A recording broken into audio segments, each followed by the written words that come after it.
Spotlight நேயர்களுக்கு வணக்கம். இப்போ நம்ம திரைவிமர்சனத்தில் பார்க்க போகிற படம் வந்து மலையாளத்தில் வெளியான படம் நோபடி. அந்த படத்தை வந்து தமிழில் வந்து டப் செய்து எழுதியிருக்காங்க. டப்பிங்லாம் சிங்லாம் கரெக்டாக இருந்துச்சு அப்படிங்கிறது ஒரு பாசிட்டிவான தகவலை சொல்லிக்கிறோம்.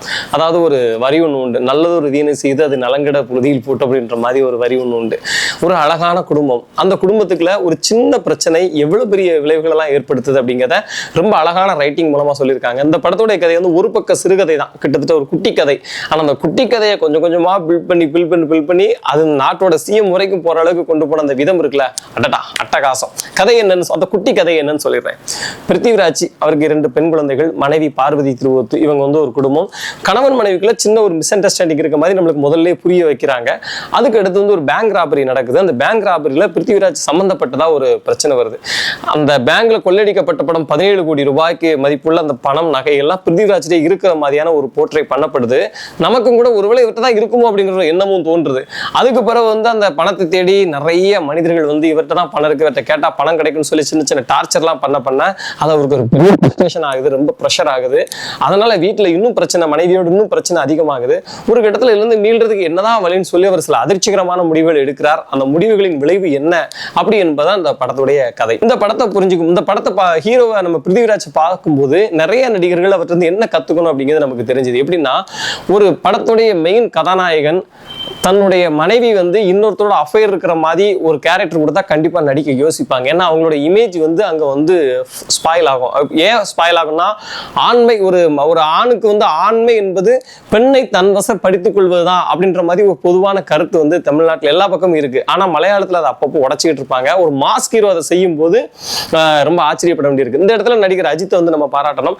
நேர்கொண்ட பார்வை இல்லை, இப்போ சமீபத்தில் வெளியான விடாமுயற்சி படத்துல அவருடைய மனைவி வந்து ஒருத்தர் தொடர்புல இருக்க மாதிரி ஒரு சீன் இருக்கும். அதை வந்து அவர் ஏத்துக்கிற மாதிரியான ஒரு பக்குவத்தோடு அந்த வந்து அணுகிருப்பார். நம்ம இது நியாயப்படுத்தல, நம்ம விமர்சனம் பண்ணல. எதுக்கு நம்ம சொல்ல வரோம்னா, அதாவது என்ன மாதிரியான கேரக்டரா இருந்தாலும் ஒரு நடிகரா எடுத்துட்டா அந்த கேரக்டர் நம்ம உயிரோட்டம் கொடுக்கணும் அப்படின்ற மாதிரியான ஒரு சிந்தனை இருக்குல்ல, அது நல்ல சிந்தனை.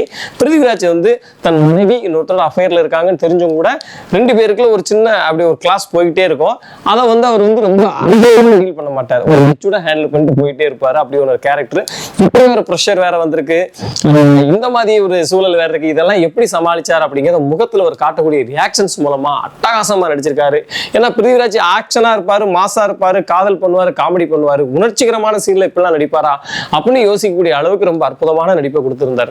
கட் பண்ணா இந்த சைடு பார்வதி திருவோத்து நடிப்பு அரக்கி அப்படின்னு சொல்லுவாங்க. பாரதிராஜாலாம் எனக்கு ஒரு ஆசை, பாரதிராஜா படத்துல அவங்க நடிக்கணும் அப்படின்ட்டு. ஏன்னா இப்படியான நடிகைகள் வந்து அவர் இன்னும் செதுக்குவார். அட்டகாசமா நடிச்சிருந்தாங்க. உத்தம வில்லன்லயே நம்ம பார்த்திருப்போம், ஒரு காட்சியில கமலஹாசன் அவர்களை டாமினேட் பண்ணிருப்பாங்க பார்வதி. இந்த படத்துலயும் நிறைய சீன்ல எல்லா ஃப்ரேம்ல அவங்க வந்துட்டாங்கன்னா எல்லாரையும் தூக்கி சாப்பிட்டுட்டு போயிட்டே இருப்பாங்க. அடுத்து ரொம்ப ஆச்சரியப்பட்டது வந்து 2 குழந்தைகள். முக்கியமா அந்த குட்டி குழந்தை ஒரு சீன்ல வந்து ஒரு விஷயம் ஒன்று பண்ணோம், அந்த பணத்தை வச்சு ஒரு விஷயம் பண்ற மாதிரி ஒரு சீக்வன்ஸ் வரும். அதுல அந்த குழந்தையோட நடிப்பு வந்து அவ்வளவு சூப்பரா இருந்துச்சு, அவ்வளவு அழகா இருந்துச்சு. அசோகன் சொல்லி ஒரு மலையாள நடிகர், கிட்டத்தட்ட ஒரு 60 வயதுக்கு மேல் இருக்கும் அவருக்கு. அவருடைய நடிப்பு அவ்வளோ கன்வின்சிங்கா இருந்துச்சு. கிளைமேக்ஸ்ல அவருடைய கேரக்டரை முடிக்கும் போது அவர் நோட்டு வச்சு ஒருத்தருக்காக ஃபோன் பண்ணுவாரு. அந்த விஷயத்தை நான் சொல்ல விரும்பல, அது படமா பார்த்தீங்கன்னா அது வேற மாதிரி ஒரு அனுபவத்தை நமக்கு கொடுக்கும். அப்புறம் அந்த படத்துல முதலமைச்சராக வரக்கூடிய விஜயராகவன், அவருடைய கேரக்டர் அட்டகாசமா இருந்துச்சு.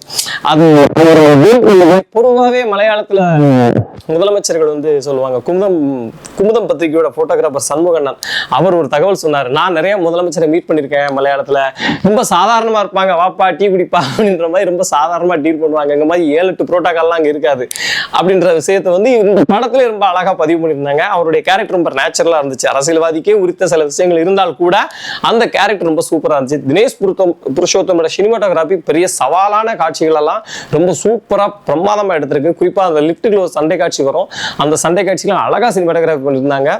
எல்லா ஆங்கிள்லயும் விஷுவல்ஸ் வந்து ரொம்ப சூப்பரா இருந்துச்சு. இசை ஜேக்ஸ் விஜய் அவருடைய இசையில பாடல்களும் சரி, பாடல்கள் கதைக்கேற்ற மாதிரி அங்கங்க ஒலிக்குது. பின்னணி இசை ரொம்ப பிரமாதமா இருந்துச்சு. எந்த இடத்துல சவுண்டை கூட்டணும், எந்த இடத்துல குறைக்கணும் அப்படிங்கிறதெல்லாம் அவருக்கு ரொம்ப அழகா தெரிஞ்சிருக்கு. அடுத்து நஷீர் அப்துல், அவர் தான் அந்த படத்தோட எழுத்தாளர்.